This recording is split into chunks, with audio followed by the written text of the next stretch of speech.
Hello दोस्तों, कैसे हैं आप लोग। आशा करते हैं अच्छे होंगे। बेस स्टडी बॉय सुशील सर चैनल पर आप सभी को स्वागत है। आज क्लास 10वीं का हिंदी गोधूली पढ़ेंगे और सब्जेक्टिव क्वेश्चन पढ़ने वाले हैं। यदि पार्ट 1 नहीं देखे हैं इसको, ऑब्जेक्टिव और सब्जेक्टिव को, श्रम विभाजन और जाति प्रथा को, तो हमारे चैनल के प्ले लिस्ट पर जाएँ और प्ले लिस्ट में क्लास 10वीं का हिंदी गोधूली संपूर्ण उसमें क्लिक कीजिएगा और उसके बाद जो है श्रम विभाजन जाति प्रथा, पहले उसको सारांश देख लीजिए, निबंध देख लीजिए, उसके बाद ऑब्जेक्टिव देख लीजिए, उसके बाद सब्जेक्टिव पर आइए। चलिए हम क्वेश्चन की ओर बढ़ते हैं। इसमें सब्जेक्टिव क्वेश्चन 8 को करने वाले हैं। चलिए हम फर्स्ट क्वेश्चन पर चलते हैं। फर्स्ट, लेखक किस विडंबना के बात करते हैं और विडंबना का स्वरूप क्या है। तो लेखक किस विडंबना के बात करते हैं और विडंबना का स्वरूप क्या है। विडंबना का मतलब हुआ उपहार। तो लेखक किस विडंबना के बात करते हैं, विडंबना का स्वरूप क्या है। लेखक किस दुख के बात करते हैं और दुख के स्वरूप क्या है। तो आंसर में लिखना है आप लोगों को, लेखक भीमराव अंबेडकर जी विडंबना के बात करते हुए कहते हैं कि इस युग में भी जातिवाद के पोषक के कमी नहीं है और जिसका स्वरूप है कि जाति प्रथा श्रम विभाजन के साथ साथ श्रमिक विभाजन का भी रूप लिया है जो अस्वाभाविक है। मतलब लेखक कहते हैं लेखक भीमराव अंबेडकर जी कहते हैं जो विडंबना के बात यह है कि, दुख के बात यह है कि इस युग में भी, अभी के युग में, आधुनिक युग में भी जातिवाद के पोषक के कमी नहीं है। मतलब जातिवाद को पालने वाले को कमी नहीं है और जिसका स्वरूप जाति प्रथा श्रम विभाजन के साथ साथ, श्रम विभाजन मतलब उसको काम को बांटने, मजदूर को काम को बांटने, विभाजन करने के साथ साथ श्रमिक विभाजन का भी रूप ले लिया है। श्रमिक विभाजन मतलब उस मजदूर को विभाजन, मजदूर को अलग कर दिया है, यही लेखक कहते हैं। चलिए हम नेक्स्ट क्वेश्चन की ओर बढ़ते हैं। और नेक्स्ट क्वेश्चन, जातिवाद के पोषक उसके पक्ष में क्या तर्क देते हैं। तो जातिवाद के पोषक उसके पक्ष में क्या तर्क देते हैं। जातिवाद के पोषक का मतलब हुआ, जातिवाद के पोषक मतलब जाति को पालने वाला, जातिवाद को मानने वाला, जातिवाद को पोषक करने वाला, उसके पक्ष में क्या तर्क देते हैं।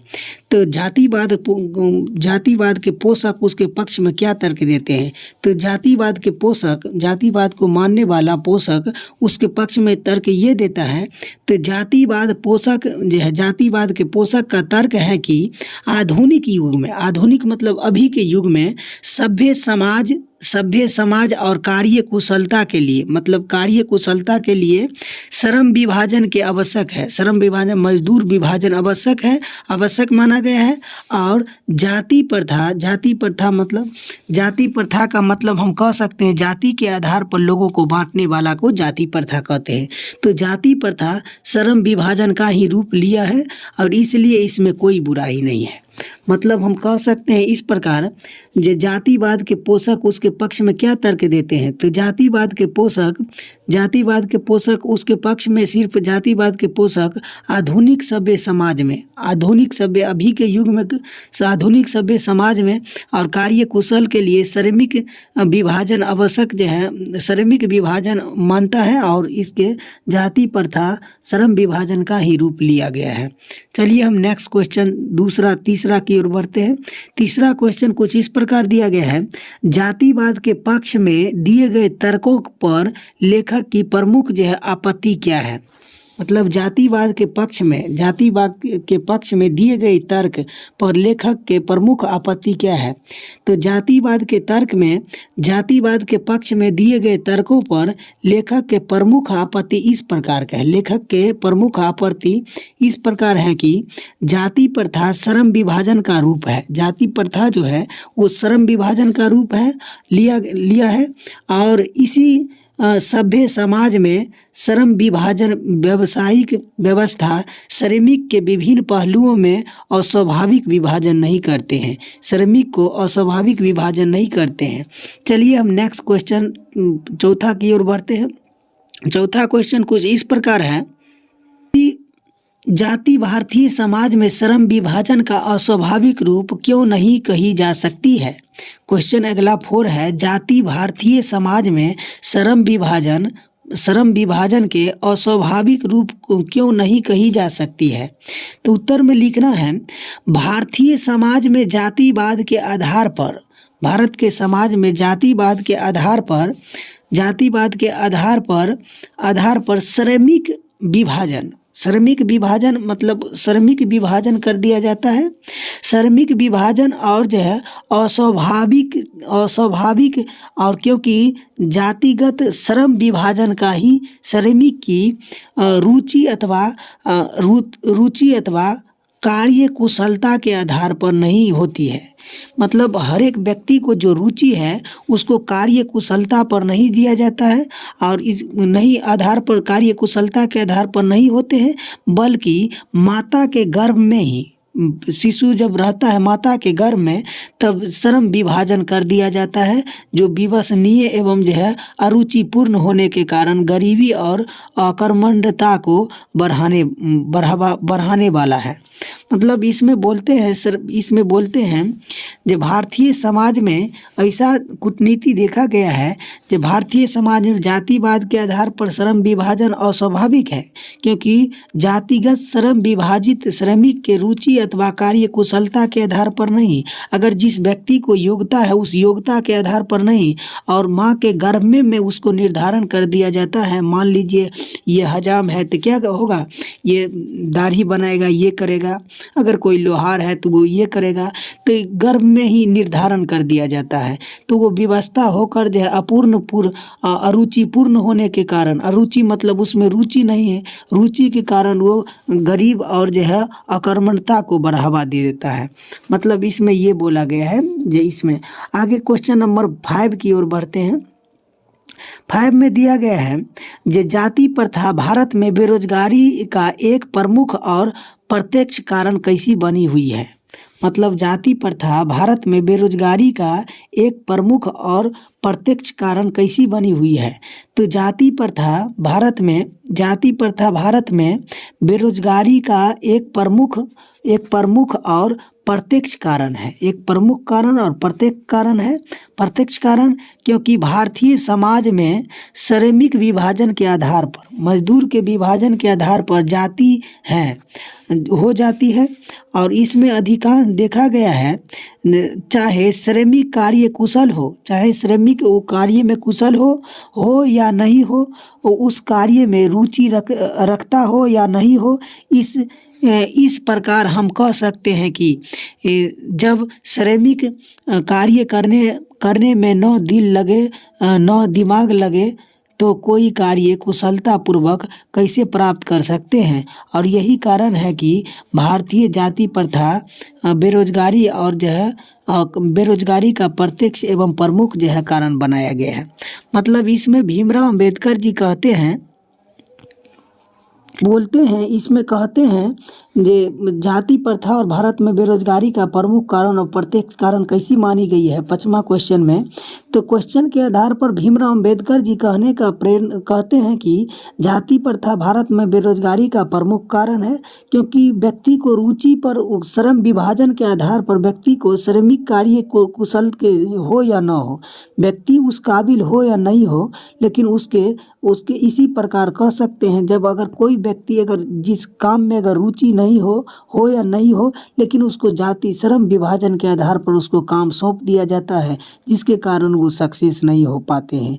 अगर मान लीजिए कोई व्यक्ति अगर उसको पढ़ाने का शौक़ है, अगर उसको बोलिएगा आप किसानी में जाइए, किसानी लाइन में जाइए, आपको जाति इस प्रकार से है, किसानी लाइन में है, तो उस कार्य में उसको रुचि नहीं, उसको पढ़ाने का इच्छा है लेकिन उसको आप किसानी में धकेल रहे हैं, तो उस काम में उतना सक्सेस, उतना मन दिल लगा कर काम नहीं करेगा। तो यही बात जो है क्वेश्चन नंबर 5 में समझाने का प्रयत्न किया गया है।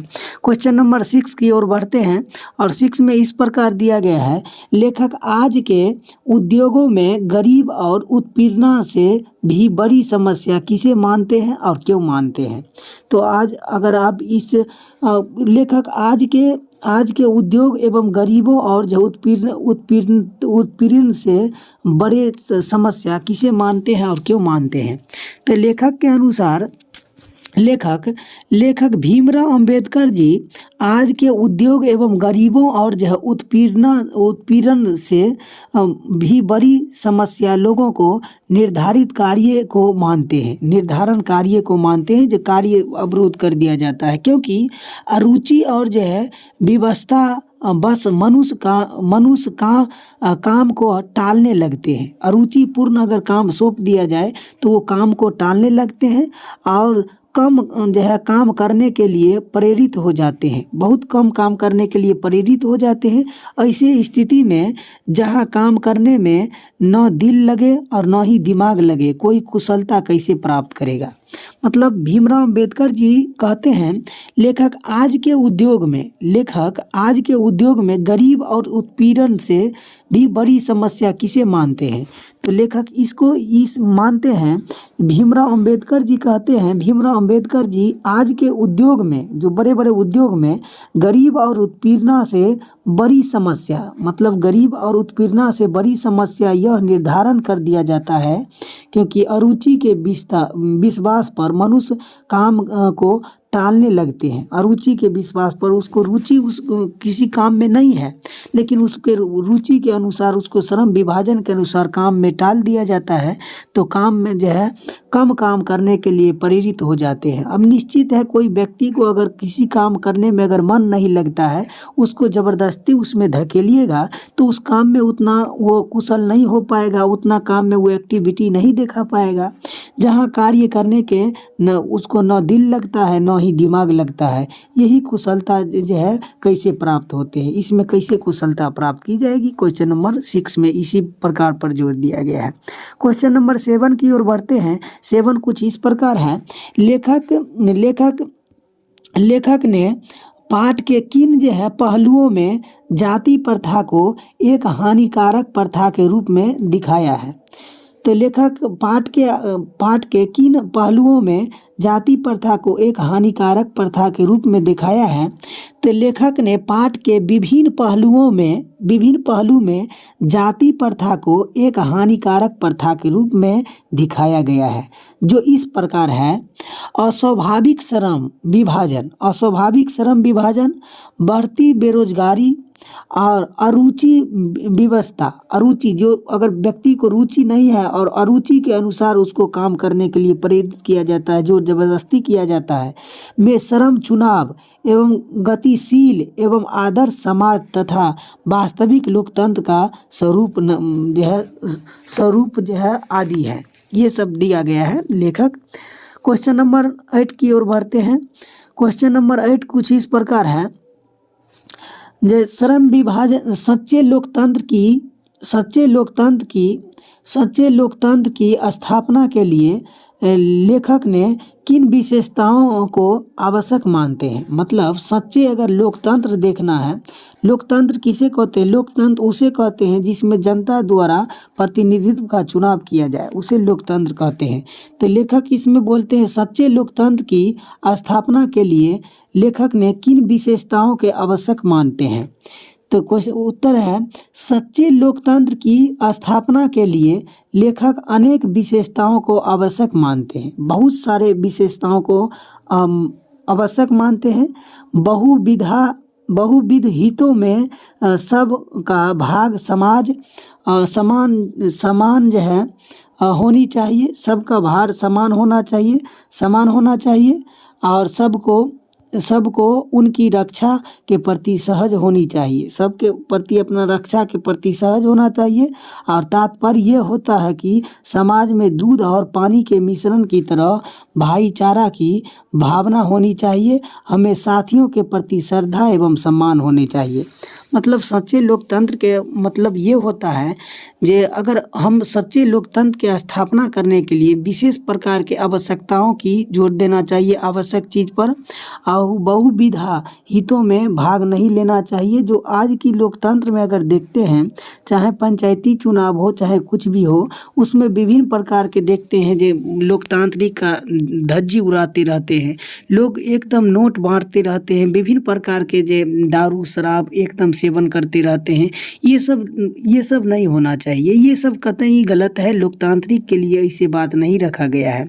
और सच्चे लोकतंत्र के लिए दूध और पानी, जिस प्रकार दूध और पानी को मिश्रण की तरह भाईचारा के भावना होने चाहिए, जो एक दूसरे में भाईचारा हो और ताकि साथी के प्रति श्रद्धा एवं सम्मान हो, ताकि उसके प्रति श्रद्धा और सम्मान हो। बस क्वेश्चन नंबर जो है 8 तक एंड हो गया। चलिए आज के लिए इतना ही रहने देते हैं। आज ऑब्जेक्टिव का सीरीज खत्म होता है, सब्जेक्टिव का सीरीज खत्म होता है और उसको निबंध का सीरीज खत्म होता है। हम अगला अध्याय में अगले हिंदी की ओर बढ़ेंगे। यदि हमारे चैनल आपको अच्छा लगता है तो इस चैनल को सब्सक्राइब कर ले, ताकि आने वाले वीडियो का नोटिफिकेशन आपको मिले। और हम एजुकेशन क्लास 8 से लेकर के और 9 तक के हर एक सब्जेक्ट को सिलेबस इस प्ले लिस्ट में डालने वाले हैं।